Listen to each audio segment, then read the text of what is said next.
I realized that for these cutscenes, we talked very little about this movie. Yeah, this one got a little sidetracked. But that was paid in full. That's alright though. Yeah, that was paid in full. Hi, I'm Danielle. And I'm Dell. And this is the Black Catch-Up, where we're catching up on iconic black media we missed out on in our more conservative religious childhood.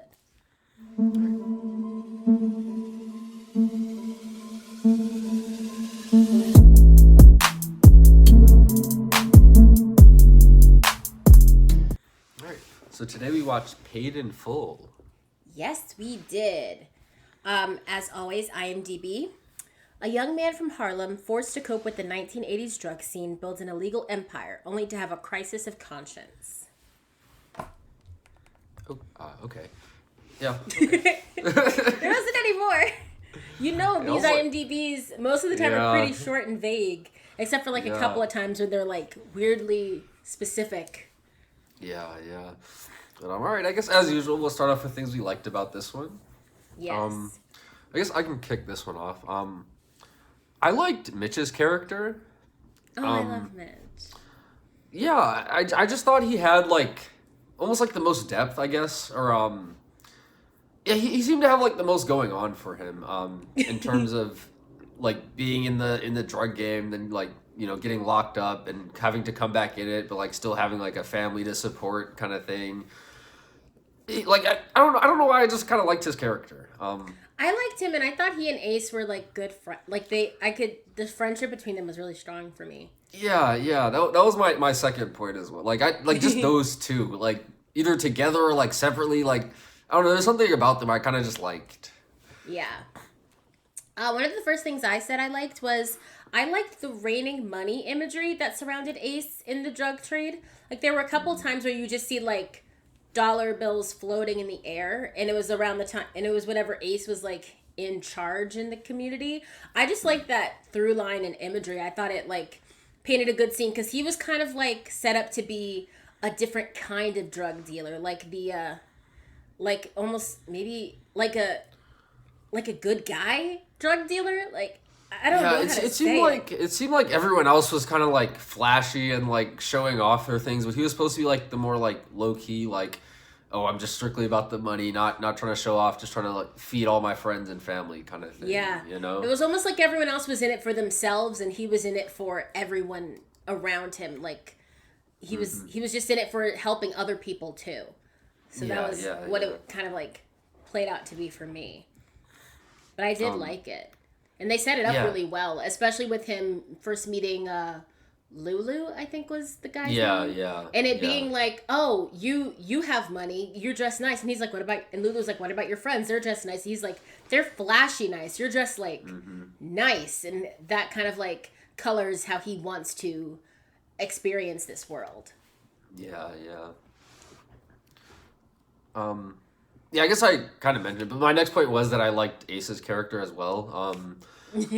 Yeah, I like how they kind of showed him ease into the game. You know, there's kind of that scene where someone just kind of comes up to him and he's like, nah, I don't, that's not me. But then ends up kind of doing it and then realize oh, I can kind of make money with this. And you kind of slowly see his transformation. I think he kind of towards the end does get a little bit more flashy. I don't know if the movie explicitly says it, but he seemed to get more flashy to me by the end of it.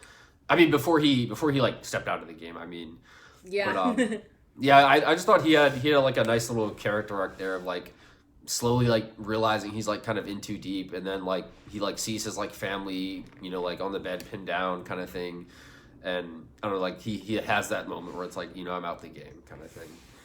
Yeah. The next thing I had was, I like the owner of the dry cleaners. He was he wasn't in the entire movie for sure, but he was just a nice brief little part of just almost normalcy, and he was just funny. He was just and he reminded me of your first job with a guy. He was funny.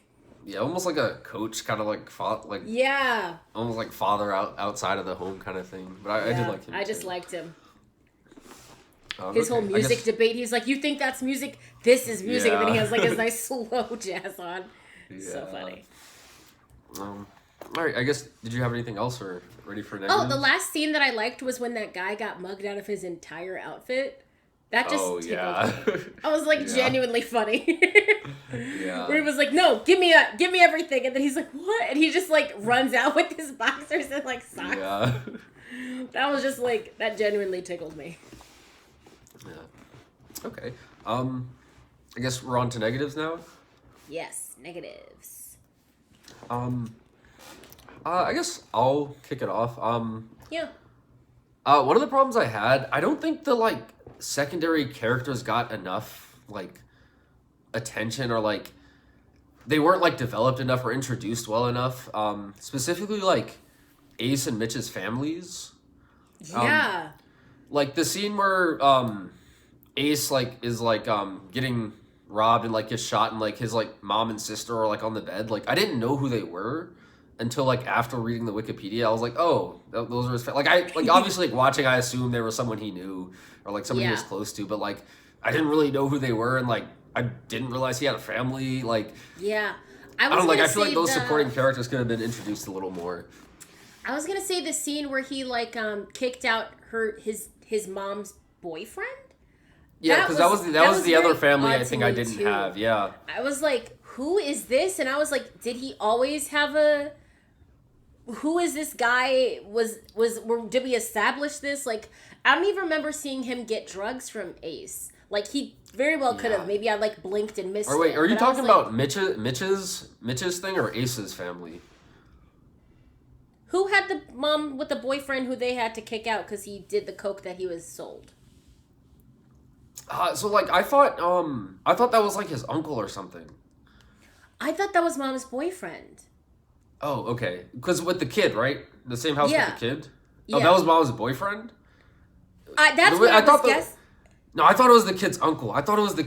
And he was just like a freeloader. Well, the Wikipedia says it was the kid's uncle. That's what I'll say. Oh, okay. I didn't know who the kid was from the movie. I didn't know who the kid was either, but for some reason I thought that was mom's boyfriend, because he kept mentioning the mom, and he was like, you think you help your mom by just like buying a bag of groceries, but you got all this money, you never give her money. And I'm like, are you the boyfriend? Is this why this matters so much? Maybe it makes sense that was his sister then. Maybe that makes sense. Okay, so I didn't know who that was. Either way though, that was like the other example I had of them not like explaining who these secondary characters were for me to like care about these situations. Like when he's beating up the uncle, I'm like, I don't know who this guy is. Like, I forgot he was here. I thought he was on your team this whole movie. Like, I thought he was just one of your people, But meanwhile, I didn't even know who he was so much that I didn't get that he was an uncle. I thought he was a boyfriend. Yeah. I was on a different wave there completely. Yeah.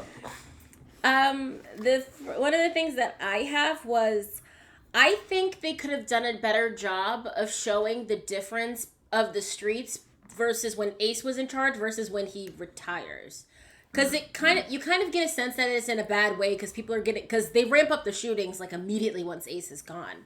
But I think it could have been better established that it's like the streets aren't the same as, because a couple of people said the streets aren't the same, when are you coming back? But you kind of, by the time they say that, you don't really see how the streets are different. Like, granted, people are getting jacked a little more, but it doesn't play as well to me. Yeah. Kind of like on a similar note, I thought they kind of like rushed the ending of this one.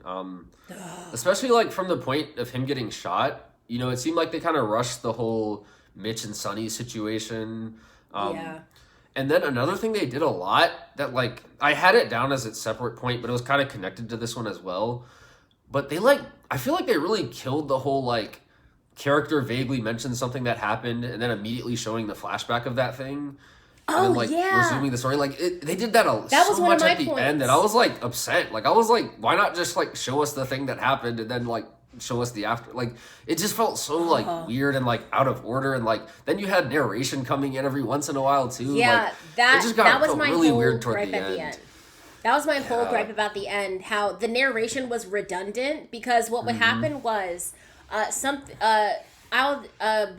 whoever he set up to get raided by the FBI. I fully don't remember that guy's name. Yeah. But he set up someone to get raided by the FBI, and then you like see him talking to them, then it like keeps flashing to him getting raided by the FBI. And then there's also like narration over it being like, so I set him up instead of with my contact with the FBI. And I'm like, Why didn't you show us this? Like, why is the narration there too? Because we see him raided by the FBI. Now it's a little redundant. It's like a hat on a hat. Like, what are we doing here? And at the same time, we were also getting the flashbacks of him shooting Mitch as well. You know? Yeah. All at that same time. Like, it was so many flashbacks and like just such a convoluted way of telling this story at the end. It was messy at the end. Like, they got messy. And then also, my other nitpick about the end was the music video bit. I was like, I don't think this is doing what you think it's doing. Because it kind of seemed like it was trying to tack on a moral at the end. Where it was people are always trying to front. And I'm like, a music video? What is... I don't think that was the premise of this movie. Like, that wasn't the moral of the story. Like, because all of a sudden it was I totally forgot about that. Yeah. Yeah, because all of a sudden I see like directors and everything, and then the money again, and I was like, oh, did like something else happen? Meanwhile, he's like narrating how he like has money to like continue on. He's like, by the way, I found money from Lulu back in the day, and then he like has this tacked on moral. It's like, yeah, you used to have to go through shit, but now people are like fronting like they go through shit, and I'm like, this wasn't the point of the movie. Like, no, it absolutely was not. That was not the point of the movie. Why'd you tack that on? Yeah, no, I totally forgot that part happened. Yeah. Yeah. I will say after reading... I only remember because I rewatched the like last bit because the jumping back and forth was kind of messing with me. So I was like, I feel like I slept through that. Let me watch like the last 10 minutes of this again. And then I saw the music video again, and I was like, okay, I didn't imagine a music video. We have a music video. What was this? Yeah. No, very, very strange. Like, I forgot about that part, but now that I've, like, finished the movie and read the Wikipedia, apparently there's a Eric B. and Rakim rap album called Paid in Full. So I imagine that went into it. And then this movie was produced by Dame Dash and Jay-Z and Rockefeller Records. Oh. You've been seeing with the Kanye documentary. So, like, maybe that's why they had that, like, music thing at the end. But... yeah, no, that was definitely a strange part at the end. It was very weird. I completely forgot about that. Yeah. Okay, I didn't know that Rockefeller Records was involved in that, so that's interesting. Yeah.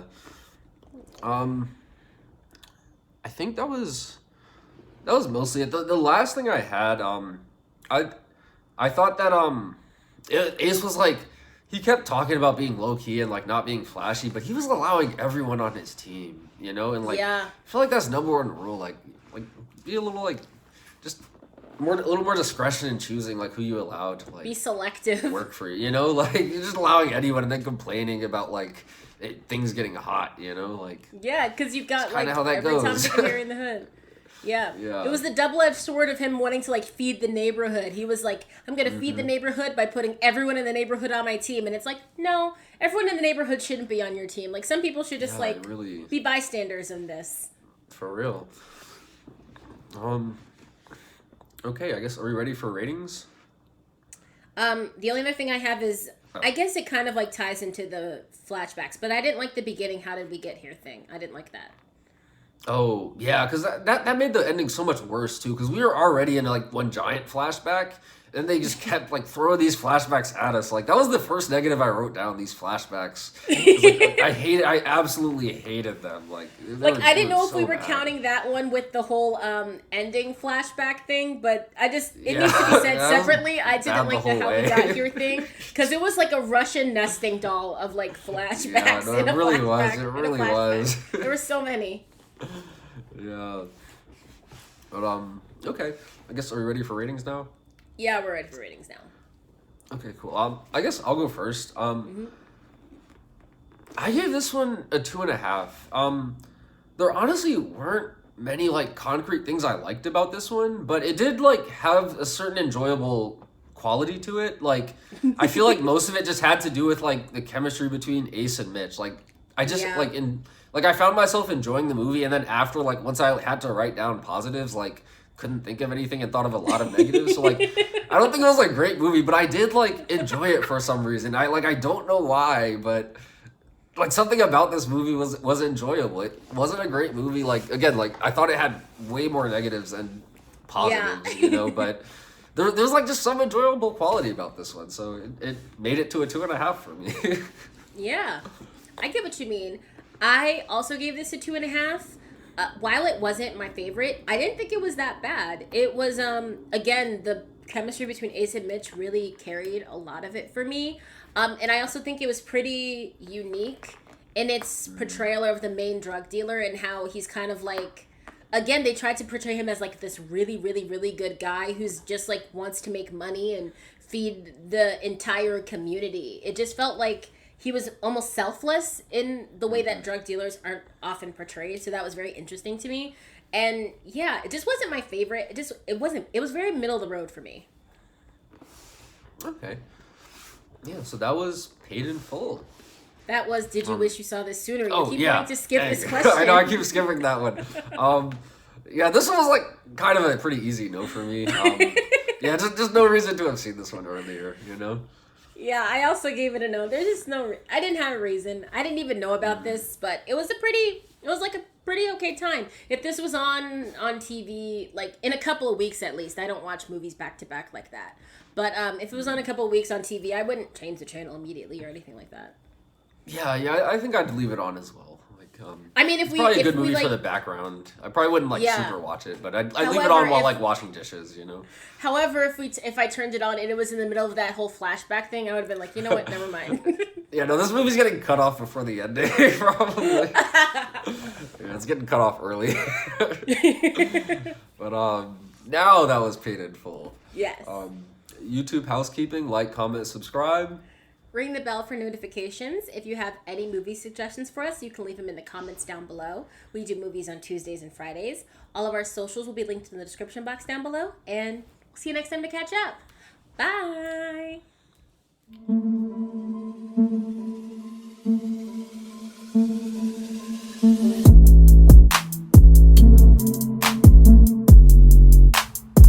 I don't know what it is about you lately trying to skip the "Do you wish you saw it sooner?" question. I know. That's because in my head, sometimes I'm like, nah, I'm not seeing this one. And then I'm like, let's get this over with, you know? Because I don't know which one No, it was, Why Did I Get Married that I recently was editing. And I was like, he keeps skipping that. He kept going like, and that was. And I'm like, no, we have more questions to do. No, it's always for the ones that we're all like, it's an easy no. You know, it's always the easy no that I'm like thinking about, not even thinking about it. You're just like, the viewers should be able to understand that I don't want to see this. Yeah, they should know by now, you know. Context clues. I don't wish I saw this sooner. At least the real fans know. The real fans don't need to hear our answers. They already know.